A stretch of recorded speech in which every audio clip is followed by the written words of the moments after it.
Has it been a year already? Some of you might remember that a year ago today, our subtitled friend passed away from this world. In the video I posted, I mentioned scripts I had written with him in it, opportunities that I had but never took. I wanted to know what I could do to move on, to smile again, to make everything right. I mentioned a review, a game that reminded me that it's okay to mourn, and more importantly, it's okay to move on. At the time, though, I wasn't ready mentally to tackle it. But today, we will remember Miles by looking at a personal favorite of mine, Rhapsody, a musical adventure.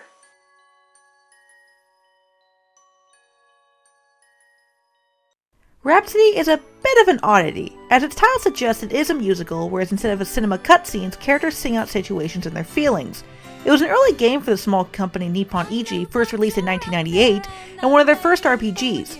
It was marketed as a girls' RPG or a beginner RPG, so it's incredibly easy to beat. Hell, my playthrough only took me 10 hours, and that was getting all the secret characters in the game, and I was over-leveled. Rhapsody, or Puppet Princess of the Moral Kingdom as it's known in Japan, didn't do so well in America. Most people never even hearing of it, but it did rather decently in Japan, spawning 2 sequels and a spiritual sequel, all which have never seen the light of the US shores. It's been said that Puppet Princess 2 has been fan-translated, but I'll be damned if I could find it. Some scenes in Angel Present, the third game, have been translated on YouTube, but as far as I could find, nothing playable. Rhapsody also seems to be a favorite of the company's, as the world of Moral Kingdom is linked to their other games. La Pucille Tactics takes place in the same universe, with Homard heavily implied to be Cornet's grandson, and Marjorie, the main villain of this game, was a DLC for Disgaea 3. Rhapsody was eventually re-released for the Nintendo DS, both in Japan and America, fixing a lot of mistakes and bugs from its original release, but also causing a lot. See, Rhapsody is not a game that should be taken seriously. It's a strange experience more so than a game. I don't think Nippon Ichi, whoever was making the changes, realized that. Well, they did fix some things like adding a map system to the dungeons, giving every character artwork while speaking, and taking out the god-awful English singing. It also upped the difficulty, meaning that there were far more random battles and the bosses were annoyingly cheap. Don't get me wrong, they didn't make it like the difficulty of Dark Souls, they just made it annoying, and for a game where random battles barely even matter, it ruined the entire experience of the game. The game starts off with our main character Cornet being chased by monsters when she's suddenly saved by her dream man prince. But uh-oh, it's all a dream, and she's rudely awakened to her puppet pal Kururu. Yeah, you heard me correctly. Puppet pal. I know I'm getting a bit of ahead of myself, but let me just get it right out of the way and spoil the plot. Cornet is a 16-year-old girl living in Orange Village who's in love with the prince of the Moral Kingdom, and she'll do whatever it takes to prove it. Remember, this is a young girl's RPG, so this is pretty typical, but the puppets is where the subpar RPG takes an interesting turn. After being rudely awakened by Kururu, you head downstairs to meet your puppet master Grandpa Mustaki, the Geppetto of the game. He has with him a puppet who suddenly starts talking. This is Shartae. She's looking for her sister Terra. They both want to be reincarnated as humans, but she can't go anywhere until Cornet plays her special horn and lets her join her team. Talking to people in this game is essential, but we'll get more into that later. After speaking to your grandfather and running around, you quickly learn that Cornet is the only person in the world that can talk to puppets. And these puppets aren't just toys made by a toy maker, but it appears that they are more like the ghosts of this world, each one containing a soul and roaming the world with unfinished business. However, unlike Kururu, who can talk to anybody, no other puppet can communicate with humans. By talking to everyone in Orange Village, we quickly learned that there was a huge war 16 years ago called the Minstrel Wars against a kingdom called Carl Madman. And no, we never learned who this Carl Madman was. Cornet's father fought in this war and died, as well as her mother, so she now lives with her grandfather, who loves and fixes puppets for a living. After talking to every living thing imaginable and playing your horn and melody square for money, it's time to go off on your first quest in Wonder Woods to get some red Enodium for our grandfather. Immediately after entering these woods, we have our first appearance at how the battle system works in this game. It's a turn-based RPG. Sort of.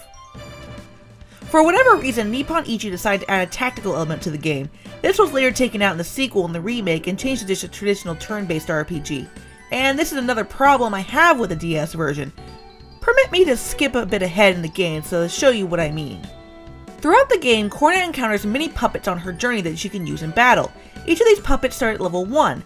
This becomes a bit of a problem further in the game when you come across some really cool puppets, but by making this a tactical game, this is easily resolved by having the stronger puppets fight and keeping the low level one in the back. This kind of strategy is impossible in a traditional turn-based RPG. Cornet doesn't do much of the battling, or at least I never did. She can use her horn to up the attack of any puppets surrounding her. This becomes what the game calls cheer points. Collect enough and Cornet can unleash a devastating move on all enemies on the screen. Each puppet also has its own element, but I never took into consideration, mostly just keeping the puppets I thought looked the coolest except for Shartae. She is a god-moding beast. One of the first moves she learns is a healing spell, and while it's not a difficult game, this will be helpful near the end. Then a few levels later, she learns a screen-wide holy attack that can pretty much kill any enemy in one turn. The only downside is that this takes up a lot of MP, but there's a solution for that too. One of the first items you get in the game is called a Holy Charm. This cuts the amount of MP you use in half, so just put that on Shartae, or my personal favorite, Legem, and you have them spam their most powerful attacks. You'll find a statue to heal your stats long before you'll ever run out of MP or even need an item to restore it. So after destroying Cornet's hated toad enemy, the two decide to rest with lunch, and we get our first musical number. This is called Let's Go, and this becomes the main theme of the game. It's a very sad and yet somehow uplifting melody that sets the tone for the rest of the game.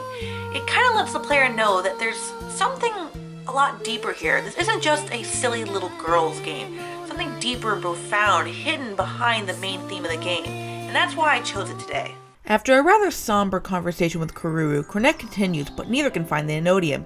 Suddenly out of the woods are ambushed by 3 cat creatures, and the first of our gang of villains, Mio. She demands what little Enodium you found, but you refuse. All looks lost when Cornet's dream suddenly comes true and the Prince of the Marl Kingdom, Ferdinand, comes to her rescue. He scares Mio and her goons off before making sure she's okay, but Cornet is far too shocked to say a word, and Ferdinand leaves without even knowing her name. And this is where I have to give the game credit. In the world of girls' stories, or stories where girls become apprentices, it's always the same stale idea where they just sit around and wait for their prince to come and save them. Rhapsody takes this idea and turns it around by having Cornet take the initiative. They decide to head to Mothergreen, the richest city in the country and the location of Marl Castle, to see what they can learn about the prince. After learning that the prince's favorite fish is Bobo, we are unfortunately greeted with Rhapsody's Gary Oak. This is a Toil. She's a bitch. That's all you really need to know about her. Just some bitch that Cornet has noticed they were a little girl. She has something better to do with her time than call Cornet poor and ugly. She can go drown in a pit of larvae for all I care. Let's move on. We get the fish, cook it, and then they're stuck with an obvious realization. It's kind of hard to sneak a girl, a puppet, and a huge plate of fish into a castle. Fortunately for them, Kururu knows a secret entrance. Huh, that's weird. I'm sure this won't come back later in the game in any way, shape, or form. So we get through the underground entrance and come out of a toilet in the men's room. Ew. You know, Cornet, I really don't think the prince will want that fish anymore. It's probably cold. Cold fish? That's just gross. Unfortunately, Cornet and Kururu aren't alone, and we meet another character in our story. This is Galonzo, and if you've been talking to everyone, then you know all about him. Galonzo claims to have ended the Minstrel Wars 16 years ago, but no one believes him. No one seems to like him as their minister either, and he's been rumored to be raising monsters right in the castle. He's also a creepy pervert and thinks Cornet is his biggest fan. Kururu tries to convince her to give up the fish to him, but she freaks out when he starts eyeing her jugglies, and she slaps him. Galonzo acts like any reasonably mature adult, and demands that their heads be cut off. Yeah, I'm starting to believe in all the stories too. So on to plan B. We'll just forget that we're now wanted for Galonzo's assassination attempt, or so he claims. This time, Cornet signs up for the Miss Marl contest, where it's written that the winner could marry the prince. Except there's one little problem, and it starts with the toil. Miss No Life Scumbag here has bought every single dress in Mothergreen to eat up all the competition, and I guess for some reason, Cornet doesn't own a single dress. I don't even like dresses, and I own at least one! Well, rumor has it that there used to be a theater in Wonder Woods, so let's head over there and see if we can find any leftover props. So I explore every single corner until I'm back where I first ran to Mio. Kururu smells some food and convinces Cornet to follow. Further in, instead of a theater, we find a strange restaurant. It's empty and full of strange signs and random battles. At the end, we find more of Mio's goons and learn that the great smell is a chef preparing for the main course. That's you. Yeah, that's not happening. So we chase them off and Mio's picture gets knocked over to reveal a hidden room. Well, there are no dresses here, but there's a cute puppet named Elkun who longs to be seen on stage again. Kururu gets the bright idea to use him as a dress and... Wait, what, seriously? Okay, look. I know you need a dress for this thing and Skankbag bought them all up, but she only bought dresses in Mother Green. Surely someone's gotta sell dresses in Orange Village. What about your mom's old clothes? Doesn't somebody in either town who's not participating in this have a dress that you can borrow? The clothes that you're wearing now could even work. It's certainly better and says more about your personality than some creepy bear puppet. Oh, whatever. So, now it's back to the castle. Atlas USA. That's interesting. Although I would not call that beautiful or soothing music. So we're finally introduced to the Queen of the Marl Kingdom, a woman that used to be a commoner herself. She holds these contests every year so girls can show off their true potential no matter their social status. And again, as silly as this game is, I've gotta give this character some credit. We're so used to the common evil Disney queen. It's nice to see a woman that not only once was a commoner, but understands that being a queen is not sitting around and being pretty. She mentions that she believes every queen must be hardened and for a potential war and have the courage to be herself, even if yourself is not what everyone else wants you to be. It's a really strong message, and not one often seen in video games or even kids' TV shows, at least girls' ones, and not really in 1998. The guard announces the rules. The first round is to be judged on dress, but not how expensive it is, but how the girl wearing it carries herself. The girls are led to the waiting rooms to get ready, and you're left to explore the castle. Alright, let's see what's in this room here. Oh, it's Crotch Rot herself. You know, there's a really common Japanese trope in anime of a bully or a mean character who gives the protagonist a hard time every chance he gets, but not because he's a bad guy. In reality, he or she just wants to see the protagonist grow as a character and become stronger than they really are. A really popular example of this is Joey Wheeler or Janochi from Yu-Gi-Oh! Japan, or at least Japan's TV shows, has this idea that weak characters need to be toughened up by stronger characters. Even if they're not the nicest or well-liked, it's the character's toughness that shows our protagonist the way. This isn't seen too often in anime nowadays, but it was practically in every shonen in the early and mid-90s. This is what a toil is, but I don't even care. She's still a bitch. She doesn't even like the prince. She just wants the attention of her parents who raised her by simply throwing money at her whenever she asked. I'm not saying that's not a sad life, and it's nice to see that she's more than a snobby Gary Oak, but you know what? Fuck her. So it's on to the first round, and oh boy does Cornet fail miserably. So miserably that she's livid at Kururu and claims that she only wanted people to laugh at her. That's a pretty bold claim, chick. Especially when you two didn't even look that hard for a dress. So Kururu runs off and we meet with the queen, who gives a stern lecture to Atoil's father, saying he doesn't understand who Atoil is. Queen, nah. With all respect, you seem cool and all, but you haven't been alone in a room with this bitch. Seriously now, you'd think different if you had to listen to her. Hey, look at that! I had no idea being in the game would be this easy, but clearly this girl is a professional. So I guess there's just nothing left to do but put up the game and the review here.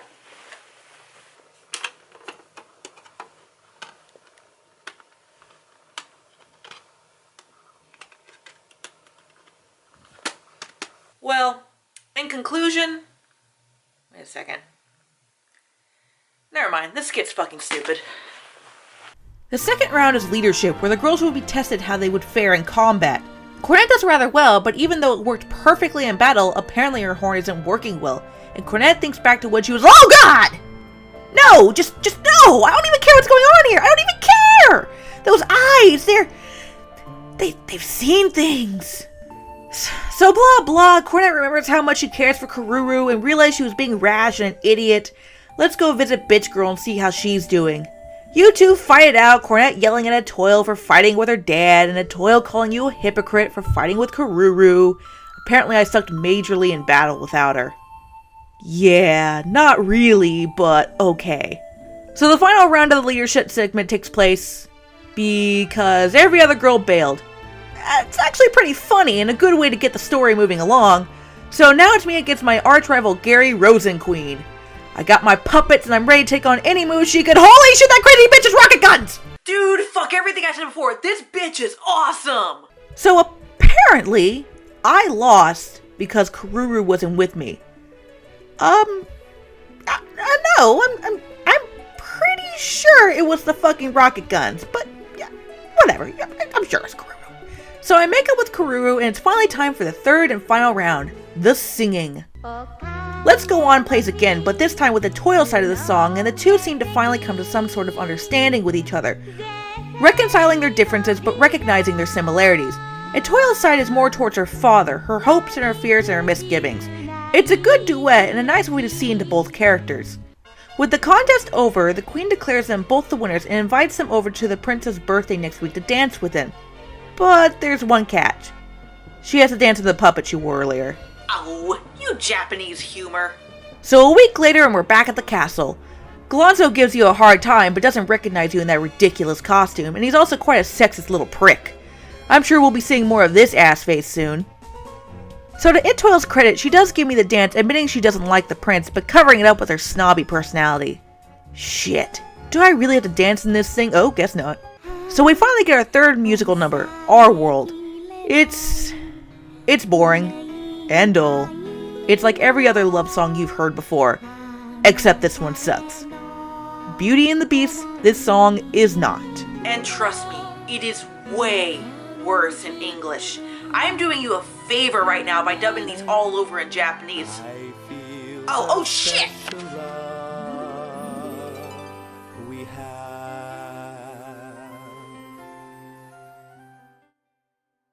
So after the dance number, Cornet and Karuru are talking on the balcony about Cornet's dreams finally coming true when L-kun suddenly appears. He mentions that his dream has finally come true to perform on stage again. I guess even if it was only for a few seconds, he can finally pass on to heaven and then be reincarnated. This is kind of like what I mentioned earlier about puppets being like Marl's version of ghosts. Exploring is highly rewarded in this game, mostly with new puppets to help you on your quest. Each one has a reason for being on this world, and you can choose to help them, either by finding their loved ones or showing them around the world. Unfortunately, you don't get anything for doing these quests except for some added story. This confused the hell out of me when I first played the game. In many of the dungeons, you'll find chests that contain pieces of artwork, and one of them was of an adult version of Flare. So I figured he must change forms when you complete his quest, right? Nope, not even in the DS version. Nothing happens. So I would try leveling him up as high as I could possibly go and see if anything happened then. And he still never changed forms. So I just bashed my brains in until I finally realized that the artwork, it was just for fun. While Flare was never fixed for the DS version, the quests were changed a bit. For each quest you completed, Cornet would get a new reward, that is, a spell she could use on her enemies, and some of them are really helpful and powerful, so it makes taking your time out for all these quests all the more worth it. Well, seems like everything is wrapped up here. Ah, shit. Dumbass minister finally realized who I am and sicks his monsters on me. It's another easy fight, but Ferdinand spots this and rips Galonzo a new one, dismissing him immediately. The two are about to kiss and end our fairy tale ending when we're suddenly introduced to these characters. Mio is back, and this time she's brought her family along. Gao, Claudia, and the head of the family and all awesome of villains, Boobies the Boobalicious Booberton. No, wait. Boober Boob McTit. Wait, hold on. I got this. Mistress Juggles Gazongas. She's got really big titties, alright? This is Marjorie, and she steals the entire game, as any good bad guy should. Really, the entire family is great, but Marjorie, as well as her singing actress, sucks the cheese out of every scene like a glorious succubus. Even if you find this game incredibly droll, you cannot deny that these characters are at least a little bit amusing.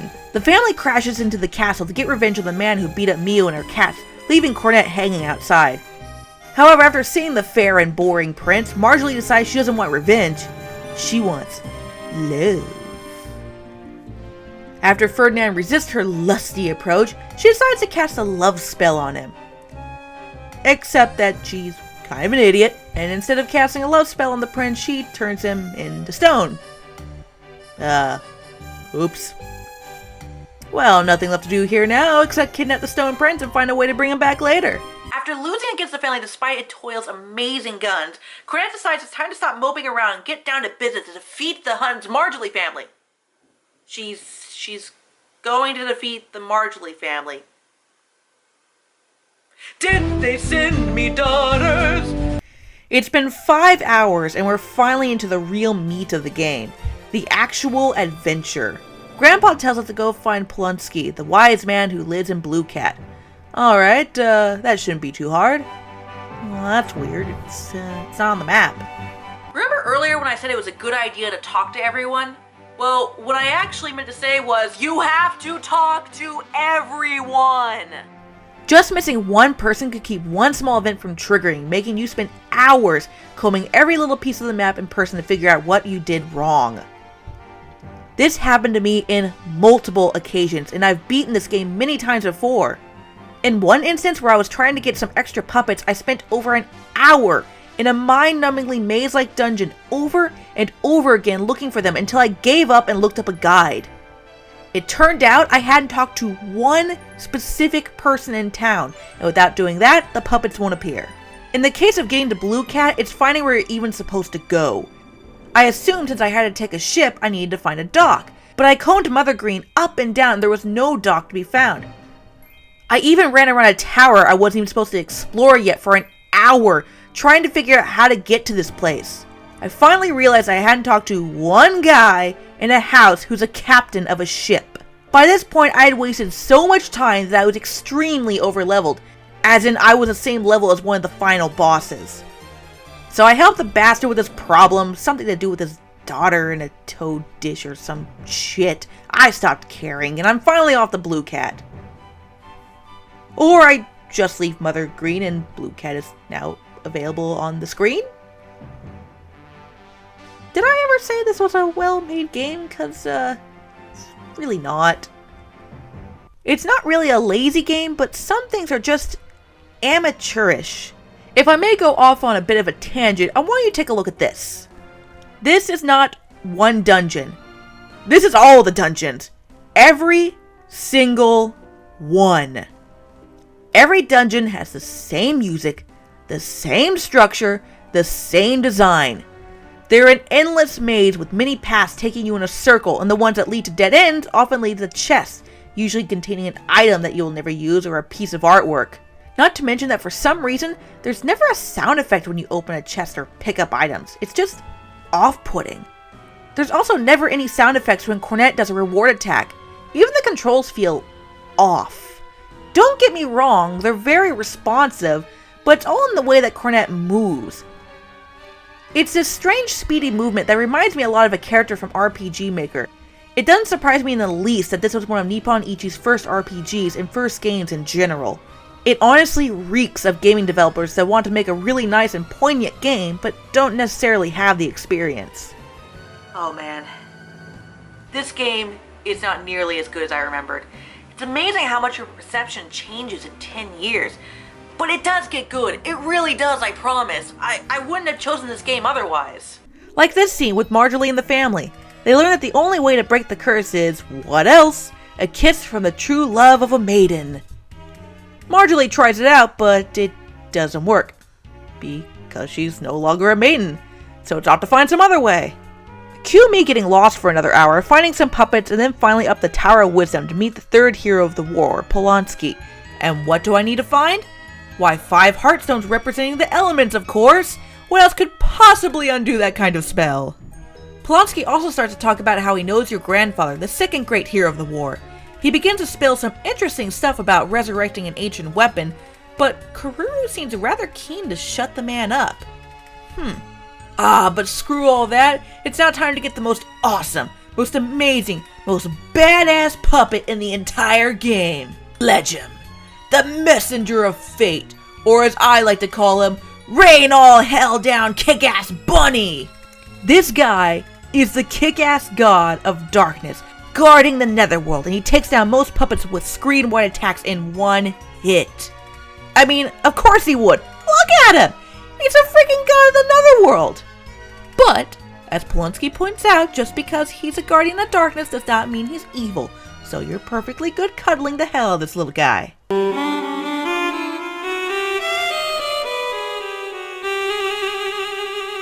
Oh shit, here it comes! The best song in the entire game!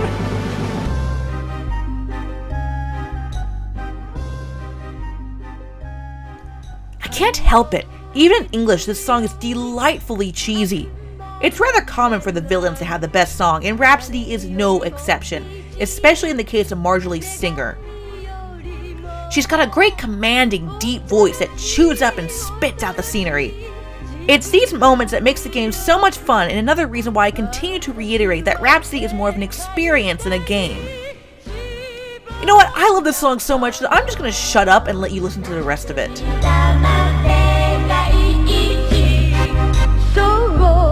私は一輪の悪の花世界中が私の美しさに恐れをののきひざまずくのよ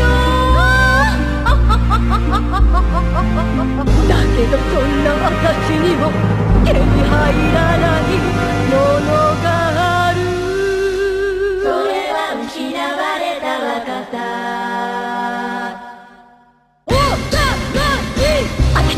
私の毎年の王子なぜこんな姿に誰の仕業なのでも大丈夫だって私たちには愛があるさませら赤い年の王子すぐに魔法を解いてあげるわそして二人を